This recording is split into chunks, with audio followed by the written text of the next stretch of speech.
మేము ఉన్నప్పుడు నామమాత్రంగా ధర రేటు పెంచితేనేమో మొత్తం మందమ్మి ప్రభుత్వాన్ని నడుపుతుంది అనేటట్ల రాద్ధాంతం చేసింది. మరి ఈరోజు ఎప్పుడు కానీ వినే రీతిలో ఇంత పెద్ద ఎత్తున 30-40 రూపాయలు పెంచడం అనేది మరి దేనికి సంకేతం అడుగుతా ఉన్నాం. 4-5 నెలల క్రితమేమో బొంబం బీరు, బిర్యానీ బీరు, ఎవరు చూడని బీర్లు తీసుకొచ్చి పెట్టారు. నాణ్యత లేని బీరు తీసుకొచ్చి దాని ద్వారా ఆదాయాన్ని నింపుకోవాలని చూసిండ్రు. రకరకాలుగా మరి వార్తలు కూడా వచ్చినాయి. ఎక్కడ కూడా దాని మీద ఖండన కూడా వేయలేదు. మళ్ళీ ఈరోజు బీర్ల ధరలు, రేపు మళ్ళా మిగతా లిక్కర్, వైన్, విస్కీ ధరలు రేపు 10 రెడీ ఉన్నాయి. అంటే ప్రభుత్వము ఆదాయ వనరులు పెంచాలంటే ఇక వీళ్ళకు మద్యం తప్ప ఏది కనబడుతుందని అనిపిస్తుంది. డిజిటలీలను భయపెట్టియడము, మద్యం ధర పెంచడము. మరి అసెంబ్లీలో గతం మేము ఉన్నప్పుడు బెల్ట్ షాపులు అన్నీ బంద్ చేస్తామని అన్నారు. మరి అలా ఎన్ని బంద్ అయినా తెలియదు, ధరలు మాత్రం పెరిగిపోతూ ఉన్నాయి.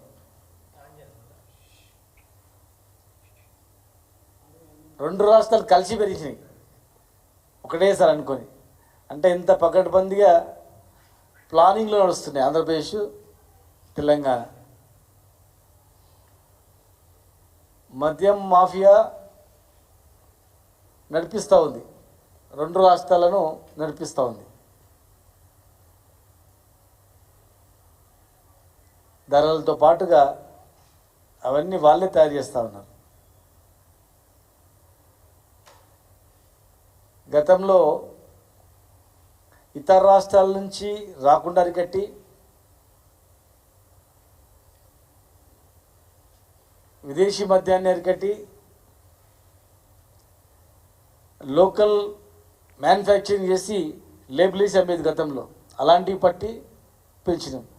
కానీ ఈరోజు వేరే రాష్ట్రాలు అడవులలో తయారు చేస్తుంటే కూడా ఆ మద్యాన్ని పట్టుకున్నాం, నియంత్రించి పెంచుకున్నాం. ఇలా ఇక్కడ మాత్రం మరి ఇలా అధికారం రాకముందు చెప్పింది ఏంది, మరి ఇలా చేస్తుంది ఒక్కసారి గమనించాలి. మొన్న రాహుల్ గాంధీ గారు వస్తారంటే నిజంగా వస్తారు. ఇక్కడ వాళ్ళు ఇచ్చిన హామీలు ఒకసారి రివ్యూ చేసిపోతాడు. అన్నీ అమలైనవని చెప్తున్నాడు కదా, మరి అన్నీ అమలైనవే లేదా అని చెప్పి సడన్గా వచ్చి చూస్తాడు అనుకున్నాం. మళ్ళీ అర్ధాంతరంగా ఆగిపోయింది. మేము రాహుల్ గాంధీ గారిని రిక్వెస్ట్ చేస్తున్నాం, ఎలక్షన్లప్పుడు మీరు ఎక్కడెక్కడైతే మాట్లాడినరో ఆయా ప్రాంతాల మీద పర్యటించండి. మీరు యువకులు, మరి మీరు ఇచ్చిన హామీ నెరవేరుతున్నాయా లేదా? ప్రియాంక గాంధీ ఇచ్చిన మాట నిలబెడుతున్నా లేదా? స్కూటీలు వచ్చినాయా లేదా? రైతు బంధు వచ్చిందా లేదా? నిరుద్యోగ వృత్తి వస్తుందా లేదా? రిక్రూట్మెంట్ ఎట్లా జరుగుతున్నాయి? ప్రజలు ఏమనుకుంటారు? ఒక్కసారి వెరిఫై చేయాల్సిన అవసరం ఉంది. మిమ్మల్ని నమ్మి తెలంగాణ ప్రజలు ఓట్లు వేసిండ్రు. ఇవాళ హోంగార్డులు మేము వచ్చిన 24 గంటల్లో కొంతమంది హోంగార్డులను పర్మనెంట్ చేస్తాం, ప్లస్ కొంతమంది హోంగార్డులు మా ఉద్యోగాలు వెళ్ళండి మీకు అంతా రిక్రూట్మెంట్ చేస్తామని చెప్పారు. రిక్రూట్మెంట్ లేదు, పర్మనెంట్ లేదు. ఇవాళ జీతాలే లేవు. ఇవాళ 12 తారీఖు అయితే హోంగార్డుల జీతాలు లేవు. మేము 1 తారీఖు లేకపోతే 2 తారీఖు 3 తారీఖు జీతాలు వచ్చేటివి.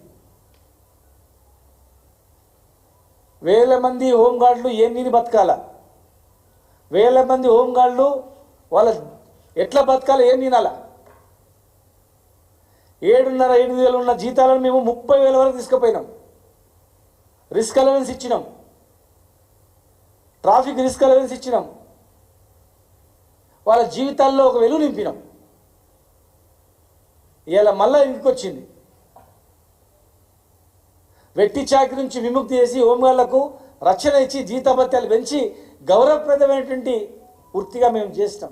పోలీసులకు సమానంగా పనిచేస్తున్నారు, వీళ్ళు గ్రౌండ్లో పనిచేస్తున్నారు,